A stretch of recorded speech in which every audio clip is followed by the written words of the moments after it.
Zbrush 2021 also introduced new set of brushes which are specifically for the clothes simulation and cloth modifying. So if I will press here B on my keyboard, so you will notice that some new, and also C, so B and C, and you can see there are a lot of new brushes here. Starting from this point, you can see cloth ball, cloth dimple, cloth fold, cloth hood, okay, cloth inflate, cloth move, cloth nudge, cloth pinch, and all of these cloth. So there are a lot over here, and this means when you run the simulation, so it's not only you can simulate with the simulation only. You can take any one of those brushes and you can work with it. For example, let's do one thing here. I have the collision like volume over here, so it will work without an issue now. So what I will do at this stage is just move it here, and I will just rotate it 90 degrees, and here 45 degrees, just to make it something like this sort of shape, and move it here. Okay, now what I will do here is that I will just go back to my draw mode. Now if I will run the simulation, it will run normally, as you all know. By the way, I have reduced my subdivision level here. I'm on level 2, so it will run not slow. So you can see that how it is falling over this area. Now it all is position dependent, rotation dependent, and scale dependent. Like wherever your position is and all those things, it will move with that thing. Now here, one thing here we have is the gravity strength.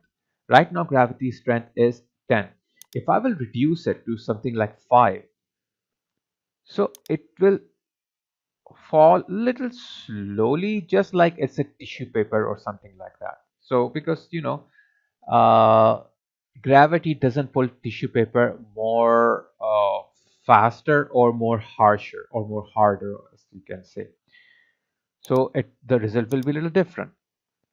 If I will make this even more less to 1, okay, and then run simulation, so you can see that it's now going very slow as there is no gravity over here, and result will be more different than as it was before.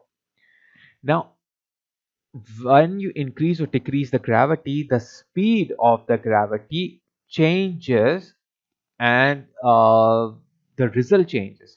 So it's not only position dependent, or it depends on the position or rotation or scale. It also depends on the speed.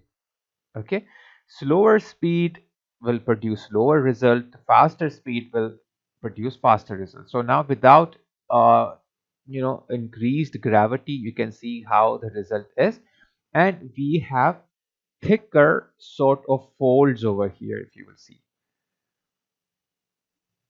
Okay, now I can pause, and once I pause it, I can run again to continue from where I paused. So it's up to you. If you want to continue again, you just press continue, it will start again from where you stopped. So this is quite good. Okay, so you can see that the gravity is producing something this kind of results. So that's how it is. And just like that, if I will increase it to 50, it will fall very fast, and you will see a completely different sort of result, and it will be all flat because the speed was so fast that it couldn't produce any sort of wrinkle. So I will keep it 10, which is the regular gravity here. Okay, and result will be normal.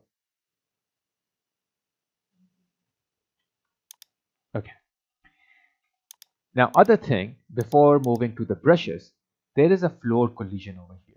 If you will notice, whenever I run the simulation, it count this area.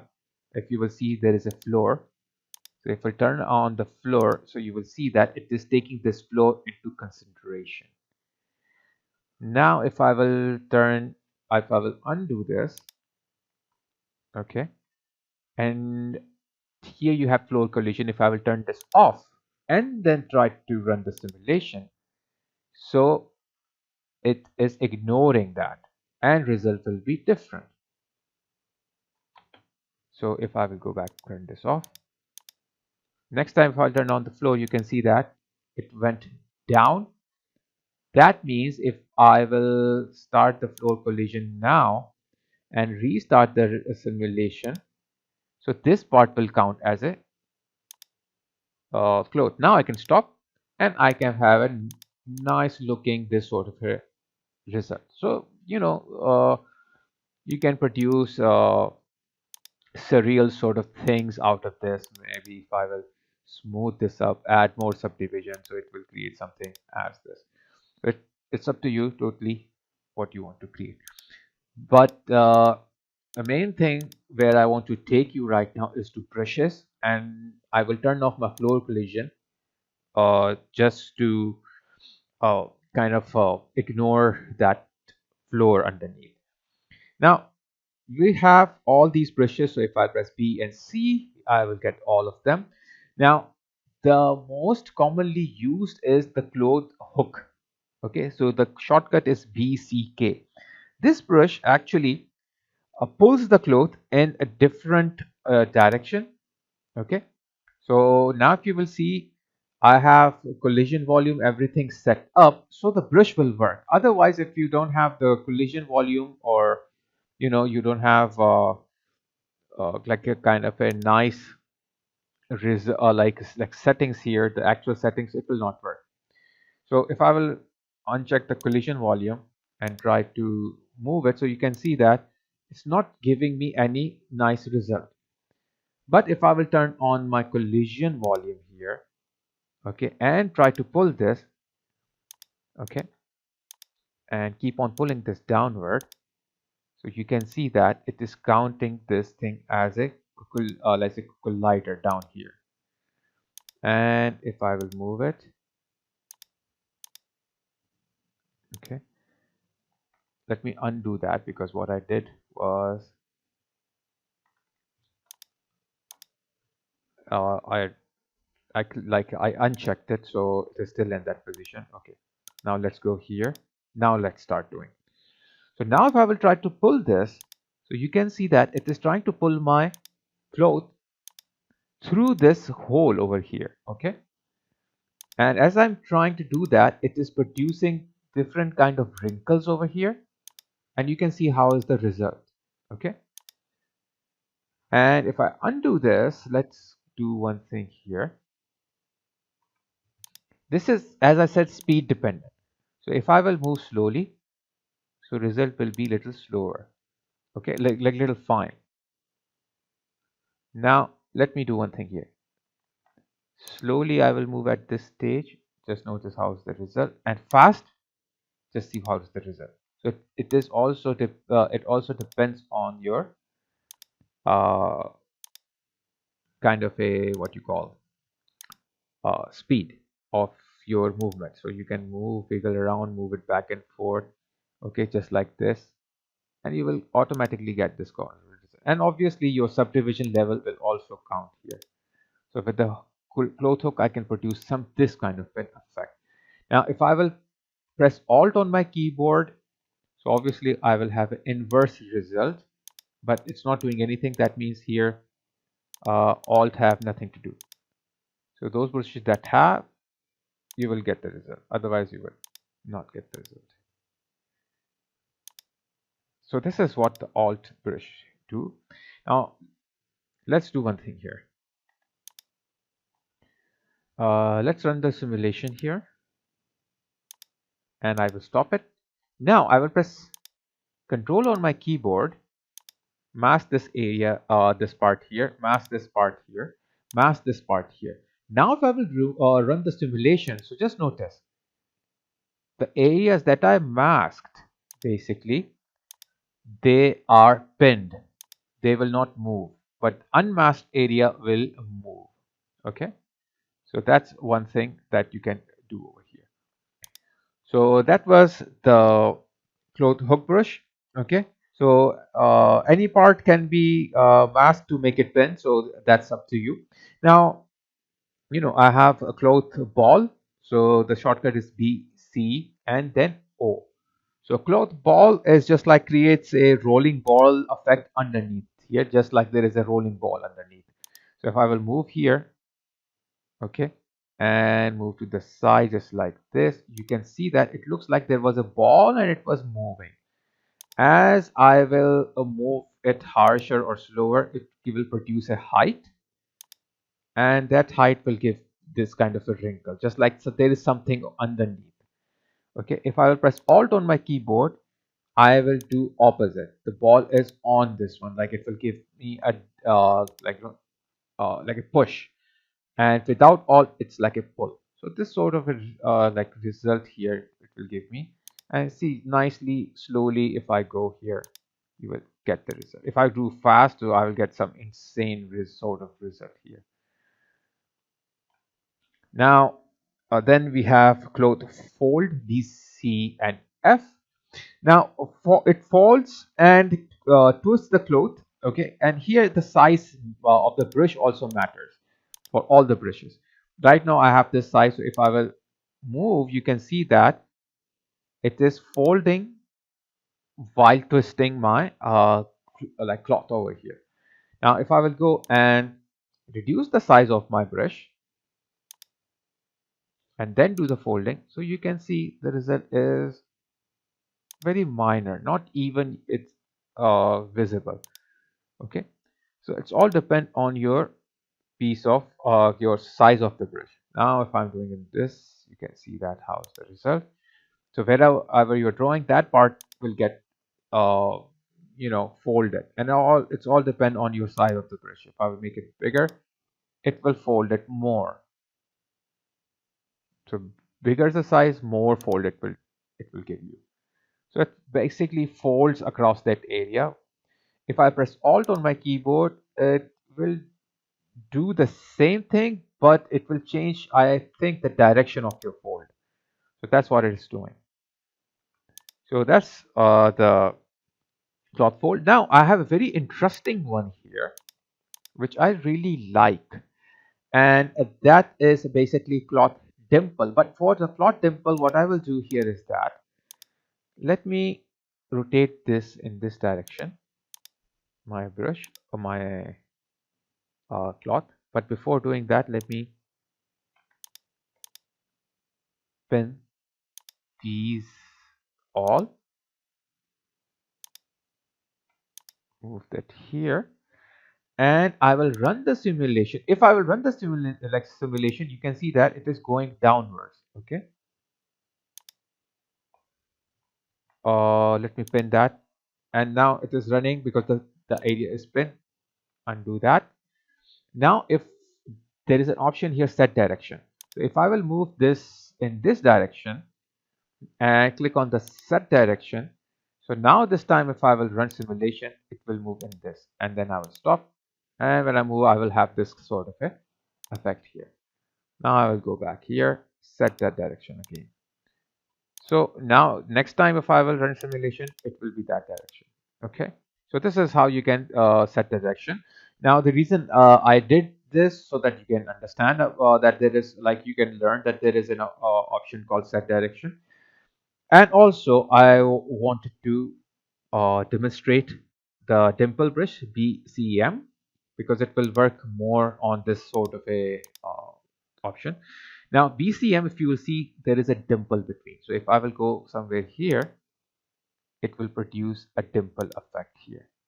Okay, let me press D over here to get my subdivision level. Now if I will try, you can see now it's much more better because there is a nice sort of a subdivision level here.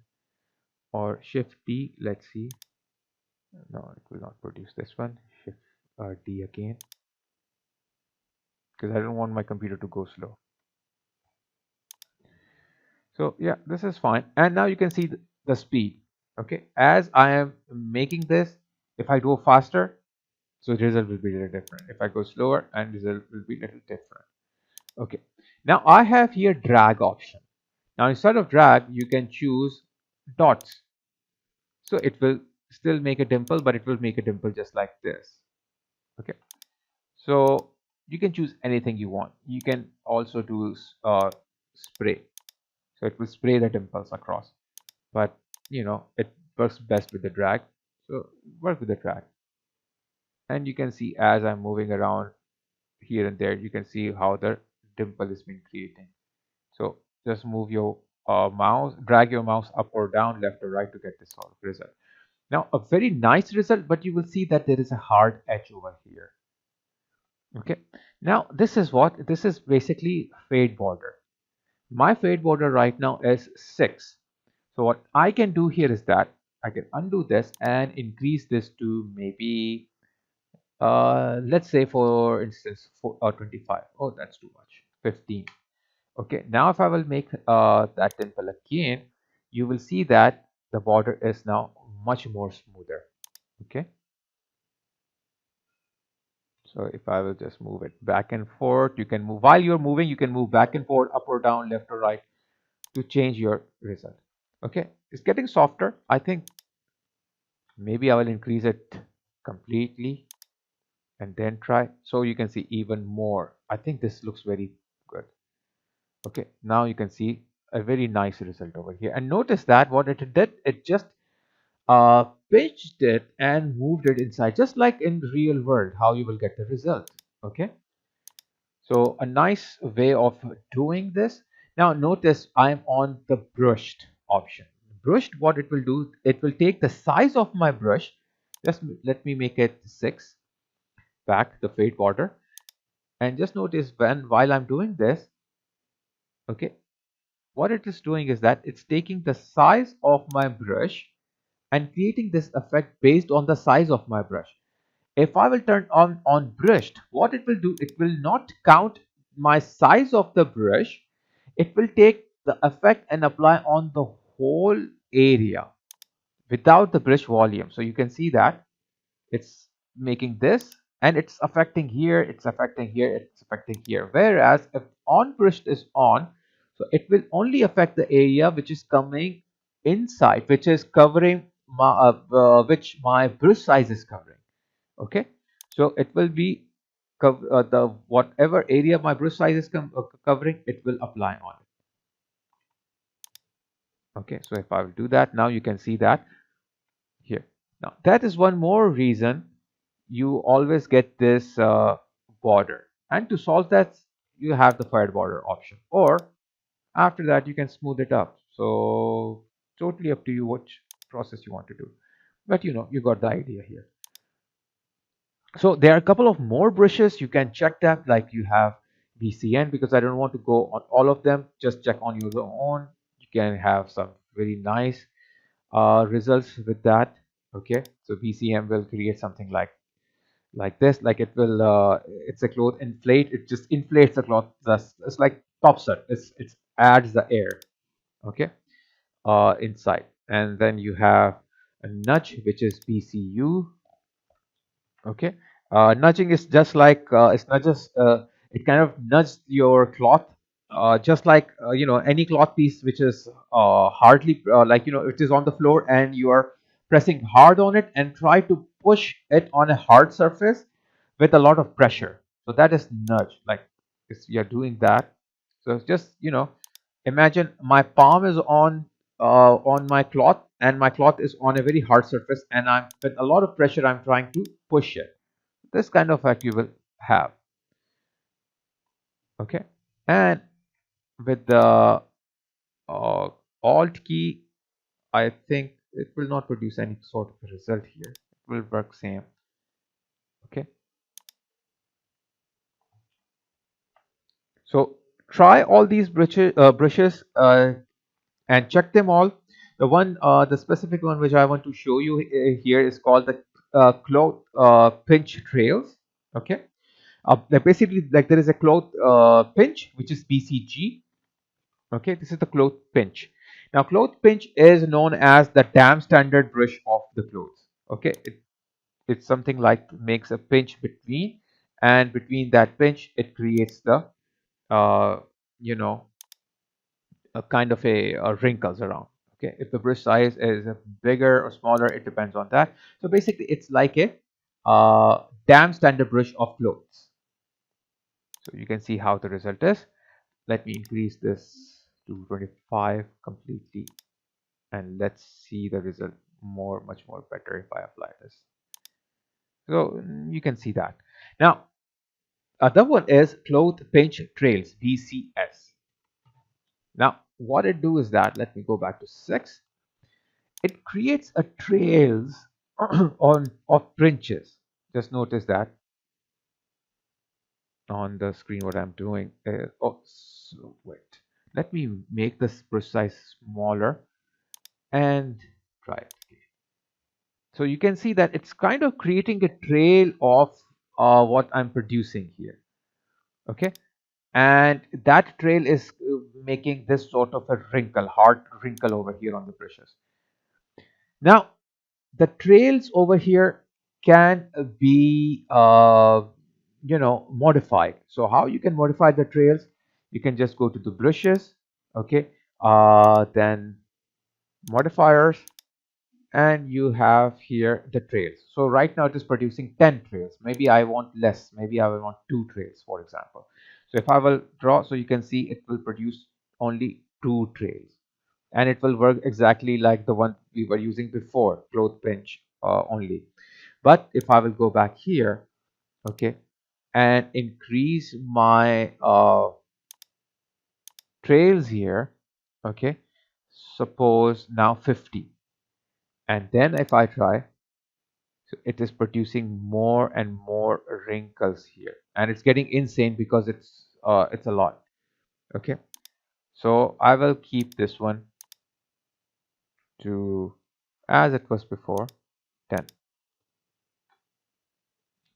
And one more thing, when I move it, you can see that it also jitters a bit. Okay, so that is because there is a jittering option here.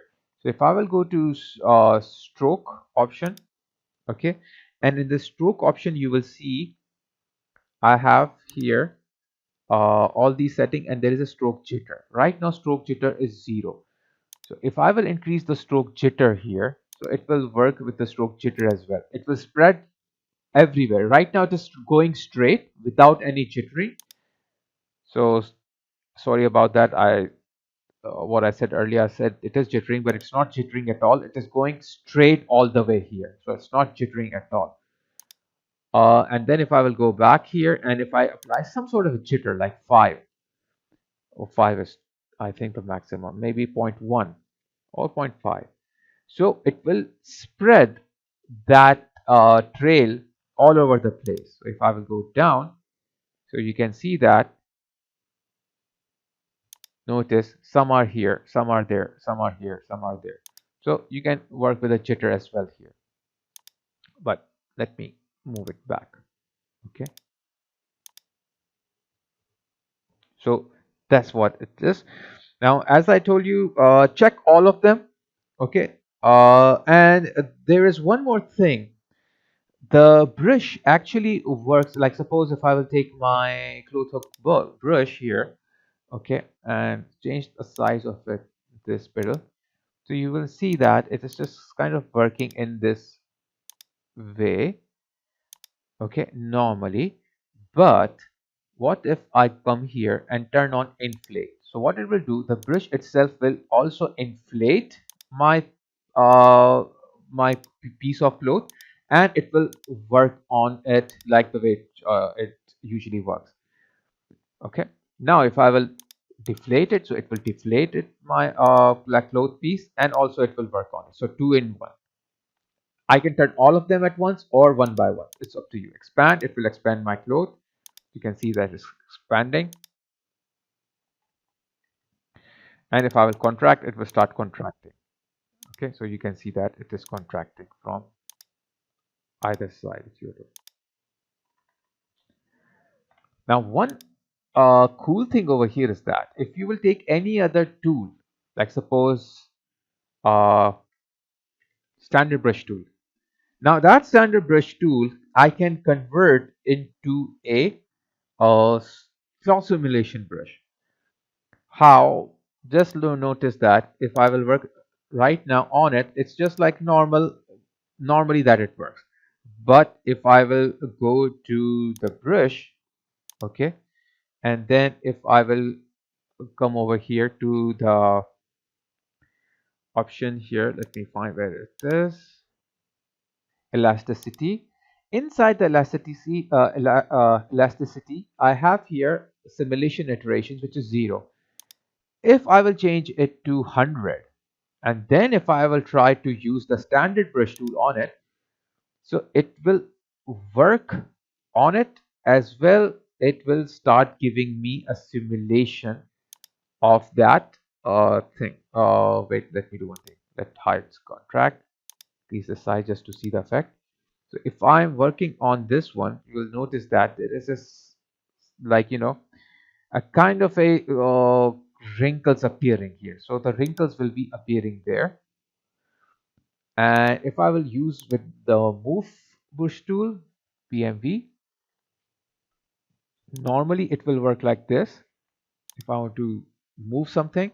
But if I will go to brush elasticity and increase its simulation and then move it, you can see now there is little here the what you call wrinkles are appearing.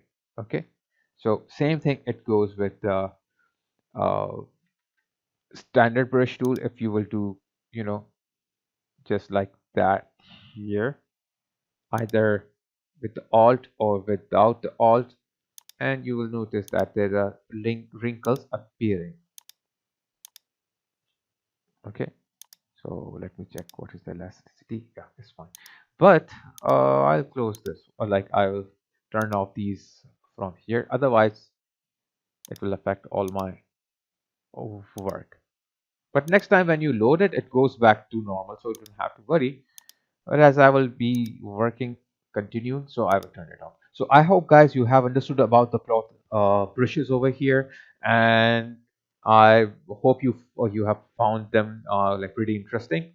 So if you have enjoyed my video, everyone, so click on the like button, and I will be uploading new lessons, tutorials, live sessions, and full courses along with the other useful videos. So don't forget to click on the bell icon so you can get all the notifications. I will highly appreciate if you will give shout out to my channel on your social media account, which will give me more chance to get more subscriber, and it will help me a lot. So this will motivate me to create more content for you all. And so guys, thanks a lot for your support, and please continue supporting me, and take care of yourself till we meet for the next lesson.